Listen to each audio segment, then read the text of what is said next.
Assalamu alaikum. My name is Sadia Malik and I'm assistant professor at Islamabad College for Girls. I've been teaching English for the last 20 years. I was part of the curriculum review committee for the English subject. I have been a member of the curriculum review committee since 2017. We started on with the review in 2017 when the previous government was still here.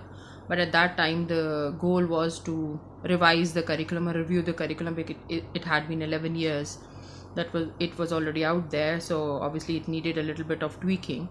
But since this government came along, there was this consideration of having a single national curriculum for all walks of life in Pakistan. So irrespective of the different disparities between different educational levels and the different educational types or education types that we had here, we basically wanted, the government basically wanted a curriculum which would cater to all fields of life, all aspects of life, of all areas of life. The three main stakeholders that we had here were the madrasa students, and then the public school students, the students going to the public school sector, and then obviously the private sector as well, the private schools organization and the schools that they were running. So our baseline was the 2006 curriculum. So we took that as our baseline, and the English curriculum was basically reviewed, keeping what had already been done, and then we worked on that. The question was that why SNC? So I just told you that it was a decision taken by this government, this political government, and then they gave us, they assigned us the task to NCC, that is the National Curriculum Council, and then they assigned us the task of making it in such a way that it can be implemented throughout Pakistan. So I'm going to introduce you to the process that we had. The question was that how were the members selected? So the committee members, they comprised of 2 or 3, basically 4 types of people. The committee asked for working teachers. So we needed somebody who was actually teaching English from grade 1 to 5. So we could actually ask the teacher whether it was practical in her scenario or not. And we had working teachers from both public and private school systems. Then we had subject experts. We had like PhD linguistics and the people who had done great work in English curriculum designing. We had Aisha Omar from Beacon House. So she has been their curriculum expert and a teacher's trainer as well. We had Dr. Shagufta Jabeen, who has done her PhD in linguistics, and she is from Fazaya College. And then we had heads of institutions as well. So we had headmistresses and principals on board as well. So we could also talk about them, about the economic aspect of different activities that we were designing. So we did not want to make something that was very unrealistic and which was not possible in a public sector scenario. Then there were head of boards also. For example, because we were in Islamabad at that time, we had invited the chairman of Federal Board of Intermediate and Secondary Education for assessment aspect as well. And then obviously we had private school representation as well. So that is what the committee looked like. Then obviously there was a question that how consensus was developed. So the whole curriculum was put on multimedia, and each and every paragraph was read out aloud, and then suggestions were asked. And then you can't imagine the kind of back and forth we were going, because everybody came from a different background and they had different things in their mind that they wanted to be reflected in this curriculum. There's this one instance in which the introduction had to be revised at least 6 or 7 times because somehow one or the other party was not satisfied with it. So, but at the end, we can proudly say that there was a consensus, and the biggest reason for that was the type of curriculum that we were dealing with, especially in English. By October 2018, we had sent the first draft that we call the 0 draft to all the provinces, including GB and AJK as well. And their suggestions reached us in December. We had suggestions from Punjab, KPK, we had suggestions from GB, Balochistan. AJK had sent us the most extensive suggestions that they had, almost like 120 pages, and we incorporated them most of the time. I would say like 90% of the suggestions they were incorporated because they were not changing the SLOs or the structure of the curriculum that much, and they were valid suggestions. So we incorporated that. In February this year, from 11 to 14 February, these members were invited to Islamabad for a national educational conference. So we had people from GB, AJK, KPK, Balochistan, Punjab, Sindh. They all came here, and again we had the whole curriculum in front of them, and we made changes even there as well. At no point of time a suggestion was forced on anyone. It was only changed when a consensus was reached. From Sindh, I must say that we did not get any written suggestions, but they sent their representative. So he was there, and he was the part of the whole change that was created. On 14th of February, the document was signed by all the members from all the federating units, and then it became something that we call the single national curriculum. So it would be wrong to say that there were factions or areas which were not on board. We had people from everywhere. Even recently, the GB, they came up with some other revisions as well, and we have incorporated that as well. So we have been very accommodating as far as the changes are concerned. So wherever there is a valid change, there is a rationale behind it. We have never refused, and we have never been stubborn in saying that we won't change it. We have changed. If we have rephrased, we have even changed SLOs according to the suggestions that we had. So that is how the consensus was developed for the single national curriculum, the draft that you all have right now with you. Now I'm going to talk about the key considerations of single national curriculum, that what we actually want it for. And these key considerations are for all the subjects, not just for English, but all the subjects. And these were given to us by NCC, that is National Curriculum Council. And we were asked to make sure that these were reflected according to the subject. Obviously, these were not like to be put on the first priority, but these things had to be reflected throughout the curriculum somewhere. So we had like 5 years, and if we add ECE, that is early childhood education, so we had 6 years to show these things gradually in different levels. The first thing was obviously taken from our own constitution, that whatever curriculum the government makes, it has to follow the teachings of Holy Quran and Sunnah, and it should make us a good patriotic Pakistani. It should be within the constitutional framework of Pakistan. So the Constitution of Pakistan says that it is the right of every child to get education, and then there's another article 22A which also safeguards the right of minority when it comes to instruction. So these things were kept in mind, and then obviously the vision of Quaid-e-Azam and Allama Iqbal, we had the first educational conference in mind, and what kind of education system Quaid-e-Azam actually had and envisioned the country to have. We took in account all the previous national policies and the aspirations and the national standards, so we took them in also. And obviously the new things that have come along. For example, Pakistan is a signatory to the Sustainable Development Goals by the UN. So especially we kept the SDG 4 in mind, which focuses on global citizenship, sustainable lifestyle choices, non-violent culture, human rights, and gender equality. So these were the things that we actually had in mind when we were going through the themes and the sub-themes of the English language curriculum. So we wanted these to reflect in the curriculum that we came up with. A lot of discussion was done on methodology also, because we realized after looking at the SLOs that the SLOs, they were perfectly progressed, and their progression and their matrix was very on point, and there wasn't any aspect of the language teaching and learning area that was neglected. But the problem was at the methodology level.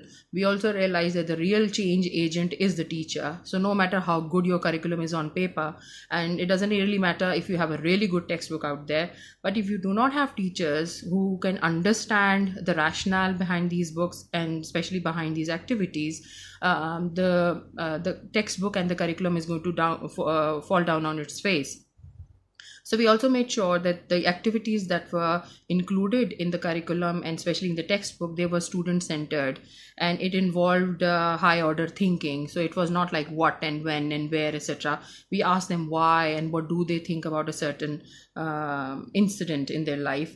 And the biggest thing in English also, but in other, for example, sciences as well, it was made sure the application of knowledge was there. So you were not just rote learning a certain concept or a certain principle, but we were actually applying it in real life. We try to do the same in the English curriculum also. For example, there's a very common concept of narration, direct and indirect, but our students do not know where they would use this concept in real life. So we told them that while you are narrating somebody's words, and when you are trying to indirectly tell an incident to the other person, so you use that. So the real application of this knowledge was also made part of it. And then obviously there were 21st century skills, which is analytical, critical, creative thinking. So that was there. Again, it came into the activities that were devised to incorporate these things into the curriculum. As far as the structure of the curriculum is concerned, we started off with 5 competencies, and competencies are the broader areas of knowledge. So it included oral communication, reading and critical thinking, formal and lexical aspect of language, writing skills, and the last was appropriate social and ethical development of the students. So these competencies were later divided into standards. Standards were again broader aspect, but these were the things that we kept in mind, that at the end of the year the student should be able to achieve that certain level. And then from these standards were created benchmarks. Benchmarks was grade specific, and they changed from one year to another. And the last one was the students' learning outcomes, which were measurable obviously, and the assessment would be based on it. And the teaching and the textbook writing, they were also concentrated on the SLOs that had to be achieved through the year.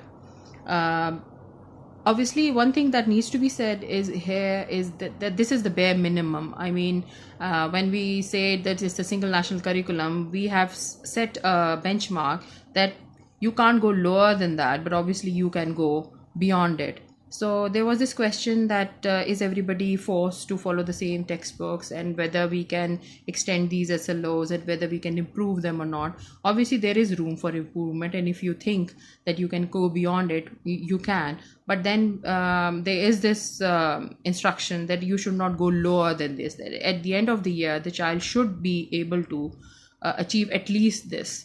So as Dr. Mariam said on the other day, that this is not the ceiling, this is the floor. So this is where we have to bring everybody to start with, because there are, I would say, millions of students who have not reached even the bare minimum at this point. So we need to at least bring them up to that level. But as far as the upper limit is concerned, we have suggested readings, we have mentioned references, we have given a choice of activities that the teachers can use in order to teach a certain concept. So you can choose from those activities that you feel is better according to the level of your student.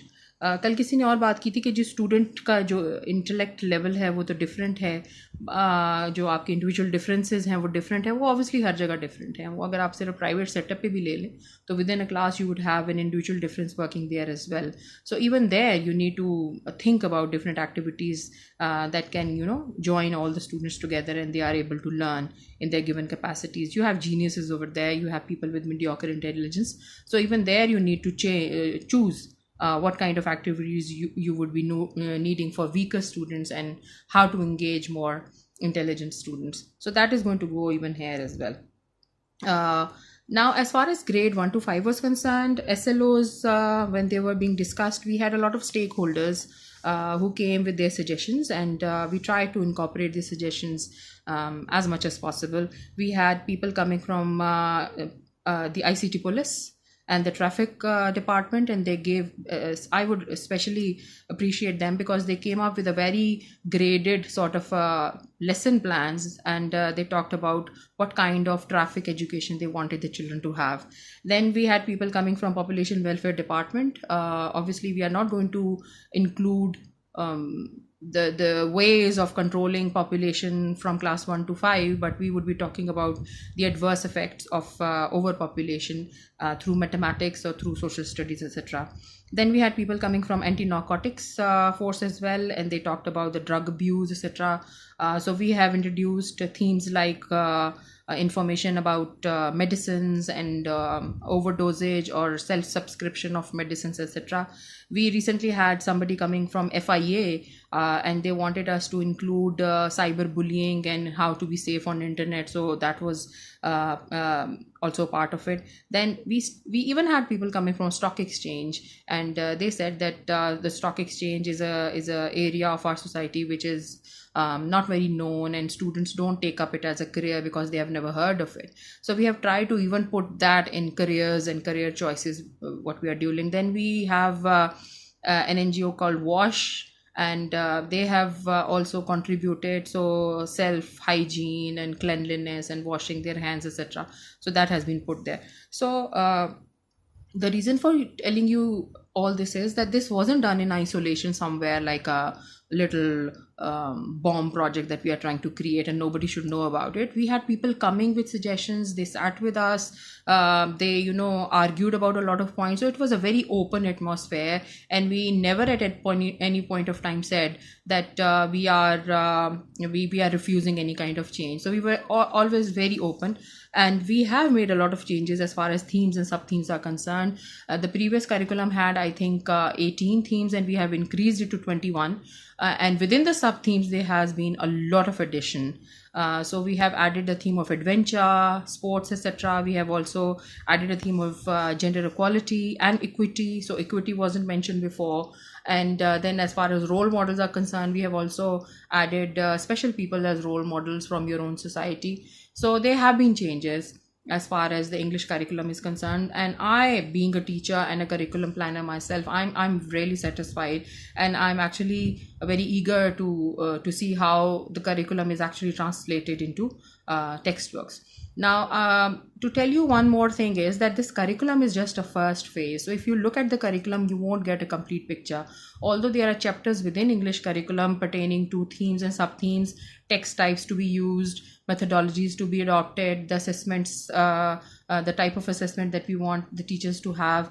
And it was the first time that we have added rubrics also for all the 4 skills. So the teacher, when she's looking at the curriculum, she would know how to assess listening and how to assess speaking and how to assess creative writing and how to assess descriptive or narrative or any other kind of writing, reading, how to assess reading comprehension, etc. So we have given them specific rubrics to follow.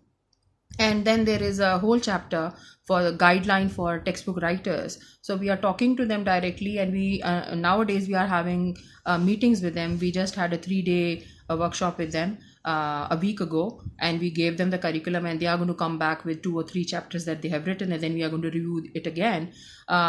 But I need to tell you that there are 4 phases of this. The first is obviously the document, which is called the SNC, the Single National Curriculum. The second phase is to make textbooks on that. So that is in process. The third phase of it, and the third, I would say, part of it is, which is already in process, is the creation of teacher training modules. So we have Aga Khan University on board, and we have LUMS on board also. So they are formulating those teachers training modules. We realize that in the public sector, even in the madrasa sector, the biggest problem that we are going to face is of having teachers, of having trained teachers to teach this kind of curriculum. So that is being prepared as well. Our input is going to be asked in that area as well. And the last one is the assessment framework. So all these 2 documents are going to be out till December.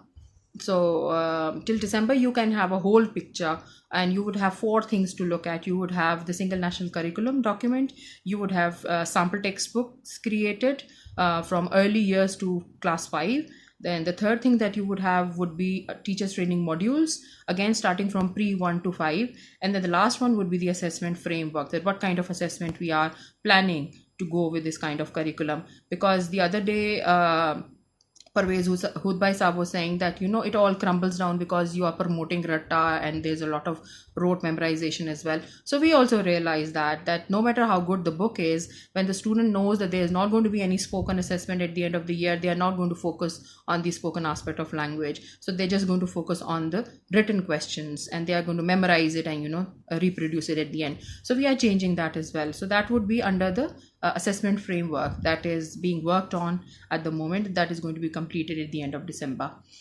As far as your other questions are concerned, they are pertaining to policy, and me being a member of the English single national curriculum 1 to 5, I can't answer that. I can comment on it in my personal capacity, but obviously I can't give you the answers. If the a minister has said something, so the best thing would be ask the minister to explain that, because I would just be giving you an interpretation, my interpretation of what he's trying to say, but obviously that would not be fair to anyone. Whether A levels and O levels are going to stay or not, we are not there yet. We are just focusing on class 1 to pre-1 to 5. The next phase is for 6 to 8, and the next phase would be from 9th to 2nd year. So we are going to cross that bridge when we reach there. Medium of instructions, I think it is still being discussed. And as far as English is concerned, the biggest change that happened was that English has always been taught as a subject, but now we want to teach it as a language. So our chapters are going to start with oral communication, formulaic expressions, and then we are going to move to other skills. So oral skill that used to come at the end of the chapter somewhere, saying that okay, 2 students can get up and have, create a dialogue, etc., and even the teacher would not do it because obviously it wouldn't come in exam. But now your chapter is going to start with oral communication and pronunciation help, etc. We are also in a process of devising different apps that would help teacher in learning correct pronunciation herself first, because there are instances in which even the teachers do not know the real pronunciation and the intonation pattern and the stress patterns, etc. So that is also in work. We are trying to come up with some kind of media, either in a CD form or maybe in an app form, maybe an online resource that we can give teachers so she can improve herself. Other than that, I mean, I think I've covered up everything. But belonging to a public sector myself, I can say that I felt very comfortable in the whole process. Never at any point somebody came to us and said that you need to, incorporate this at any cost. Nobody said that. We were given documents and we said that please go through it, and if you can feel that you can incorporate some part of it at any level, choose, you can choose it and you can feel free to incorporate, or you can just reject. I mean, stock exchange wale jab hamare paas aaye to humne unse kaha ki maybe the children are too young and we can incorporate and at class 6 to 8 level, but not now. So it was our decision whether we wanted it at that point or not. Again, the personalities that we chose to put in the textbooks, again, we were not given a list कि आपने इसी में से choose करनी और बाहर से नहीं कर सकते. We chose it from the viewpoint of familiarity, that the students were familiar to that, and then we looked at a national aspect of it. And then the provinces are, they are free to choose their local heroes as well if they want to put them in. But as the minister also said that Abdul Latif Bhattai should not be just a poet of Sindh to be taught to Sindhi students also. His message is such a great message that it should be taught to other students as well of other areas. So this, I don't know where this concept of this curriculum being forced is concerned, because nobody came to us with any directions that you need to put it in the curriculum by force, etc. We were not. We were given documents. Initially, we had a comparison done with the Singaporean curriculum. We went through Spanish curriculum also, Malaysian curriculum, because second language के तौर पे वो भी पढ़ाते हैं English को. So we had a comparative analysis done by Cambridge University on our curriculum. There is a team from LUMS who have done a comparative analysis, and they found the curriculum document to be very good. And curriculum document is always very good. I'm telling you that because it follows a certain theory and a certain process, so that is vetted again and again. It goes under review again and again. What we need to focus here is whether this curriculum is translated into the textbook properly, and whether those textbooks are taught in a good way to the students. And the most important thing would be whether there is a proper assessment system at the end of it or not. So that is going to come out till December. So then we are going to have a complete picture.